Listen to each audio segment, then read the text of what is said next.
I thought I would make this video to show the creative process that I've went through to create or to begin to create an infographic for the PE department. And ultimately it'll end up in a infographic made in Pages.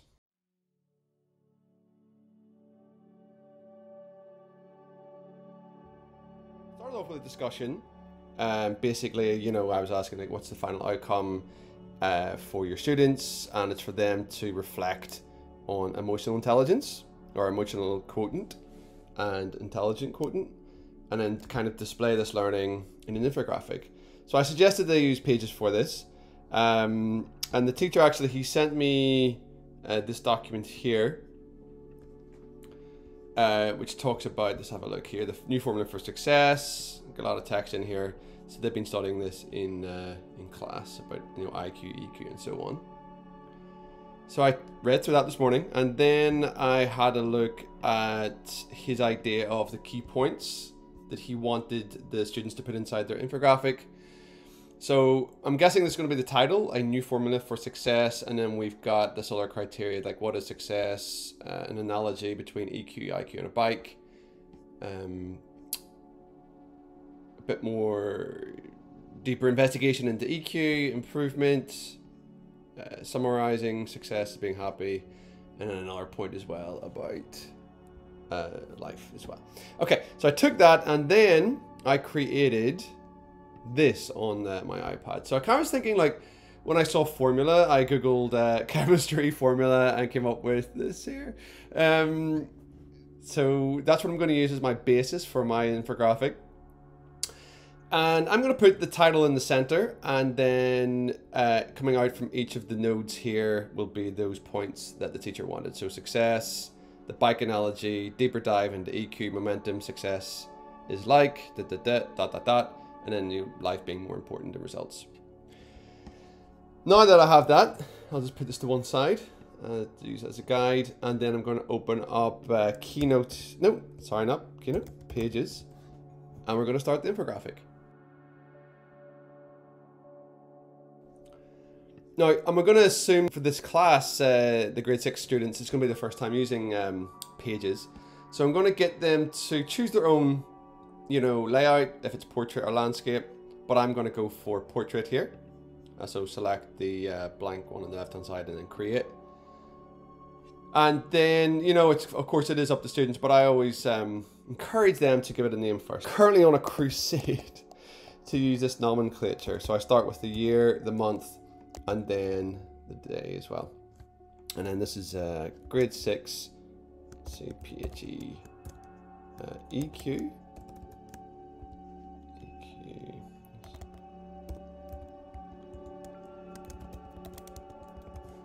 Okay, so the first step I will get the students to do, and then when they're creating this, certainly have their sketch, be it on paper or they sketch it on an iPad like I've done and then shared that across. That's fine as well. But definitely have some sort of storyboard to work from, or some sort of drawing or something like that. And then I'm going to see if there's any of those shapes available. So let's have a look. So I don't actually have that shape available in shapes. So I'm going to use the line tool. I'm going to draw it myself. So just zoomed in a little bit there, just pinching on the trackpad. And then what I'm going to do is just going to bring this up a little bit like so. And then I'm going to copy and paste that. And then I'm going to go to, let's see here, arrange and then flip vertically. And I'm going to see if that aligns for me. Not quite. Now you can use the arrow keys to adjust it, but they will move a set defined space. In fact, that's not too bad. It's a little bit off there if you zoom right in. And if you want to be really precise, you can actually hold down the command key and then drag that shape. So then I'm going to take these shapes, let's see, so shift click both of them. And then command V. And then what I'm going to do is going to flip this again, vertically this time. So I've got those lined up ready to go. And then I'm going to take this line here, going to copy it, paste it, and I'm going to see if it fits in here. So it may not. Now you can here then just change the angle. I mean, you can of course click and drag, but I'm going to change the angle here to 90 degrees, and I want it to be in here. Okay, so this is, again, this may be where you want to use your command key. Okay, and now I'm ready to start. Oh, one final thing actually, what I'm going to do here, just to prevent this from getting moved, because I don't need to move it during the stage of this design process. I'm going to group it. Okay, so I'm happy with that. So it's dead center now, and now I'm ready to start adding my text. If this is your first time adding text, or using pages, just going to head up to text here. Select the font that you like. If you don't see one that you like, you can also download the font. I have another video guide for that, but you can also find out just using a quick internet search. So for this, because it's about emotional intelligence, I want to try to find a font that kind of matches that theme. So at the minute, I'm liking this Gothic Neo. Okay, and I'm going to put in a new formula for success. I want this to be in capitals below it. So I highlight that and put it in the center, and we're going to have to change this a little bit as well. So I'm just going to change the size and everything and see what works. That's going to be way too big though. So I want this to fit in the shape itself. So I'm going to go for size 40 here, and everything's centered. That's good. Okay, so I know what this size has to be. So I want this to be a lot smaller. So we're going to have to go for at least maybe size or minimum 14. Okay, that's getting me a little bit closer. Go in here and see if I can soften those up.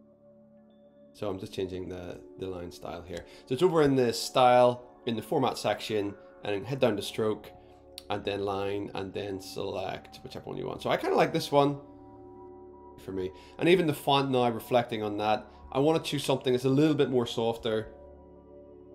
Now for the other things, from the other parts of this infographic, I've got a little bit other things going on. So instead of, I've got like circles or ovals rather than this shape here. That's fine. That suits my style, again, like that rounded or that soft approach to this kind of graphic. So I'm going to head up to shape here, and I'm going to select the circle. Okay, and then straight away what I want to do is just take out that color fill. Let's bring this up. And then, sorry, select this one instead and put no fill. And then the border, maybe I'll go for line and the same as what I've done before. Okay, so just to match that consistency. You know, actually looking at this, I might even change this to landscape. So let's try and change that right now, actually. Maybe that might look better. Oh yeah, much better. So next up, we can put the text in. So that's pretty straightforward. So I'm just going to Command C, Command V, and then bring this text up. Now this is the main text, so the rest of the text should be smaller because the emphasis is on this, of course.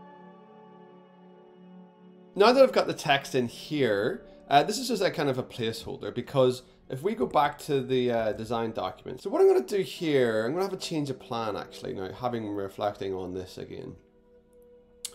I'm going to put this outside the shape. And what I think I'll do for now is I'm going to put in this information here. Or maybe even have a look at that Word document too to see if there's any more, you know, information to go on. Yeah, maybe I'll use the example the teachers give me for now. Okay, actually we want to left align this. We want the EQ. Let's zoom in here. Let's go below that. Okay, that's fine. Just like what he's got here. Then we can bring this up. I'm not going to put anything below it in this particular text box. I'm just going to copy and paste that text box again. I'm happy enough with that. Colors, I'm going to just play around for now. It's just looking very bland. And again, like, you know, we can change these later on. Not a problem. Okay, and maybe I'll put this above. So I need to think about this title. It should be the same. It's actually too close now already to the top of the page. So let me just bring that all down before I start this. Okay, so that means I will need to bring in the rest of these as well, because again, it's that consistency. All right, and then I would just repeat that process. Title at the top, content inside the circle for now, and I just go around and populate that.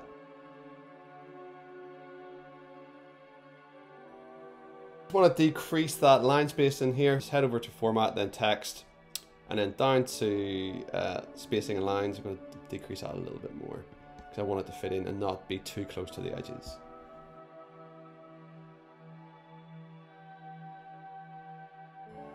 These look a little bit cramped compared to these tight line spacings here.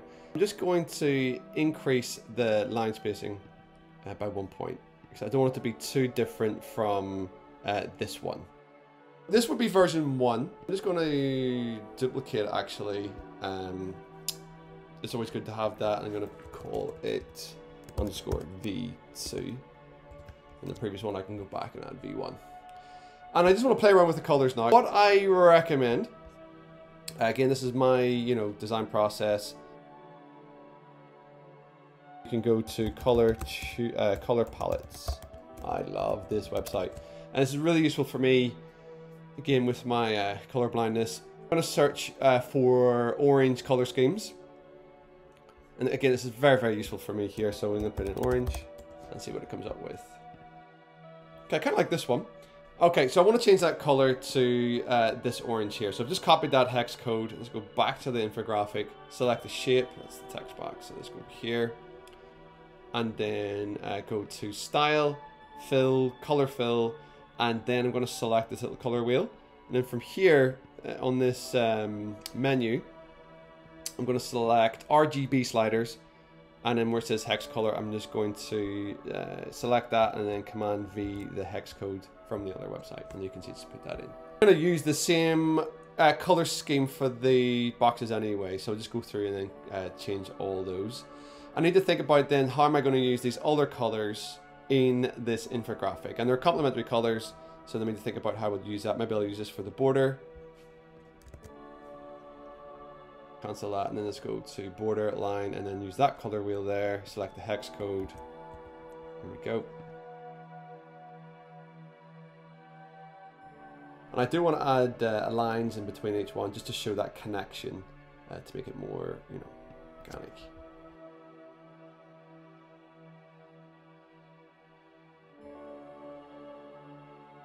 Enough of that for now. Certainly can continue to develop this. I'm still not sure about the graphic images here. I might have a total rethink. Actually, let's have a quick look through the process I might go through for that. Let's head over to flat icon, kind of like this bike from earlier. Where'd it go? Oh yeah, this guy. And again, it's kind of similar style to the one that I've already downloaded. So this download that I think it was 256 free download. Remember to attribute the author. Just an important point to note here, you want these images roughly the same size. I'm actually going to invert this. This would be on the left hand side and the text would be on the right. Here, a little bit more tidying up, like you do with the spacing in particular, and this shape's now way too big. And in fact, I might even go back and change this to something else as well. So I might get rid of that entirely. And for this, I'm going to do something different. I'm going to put it behind everything. So backwards. Oh, back, sorry.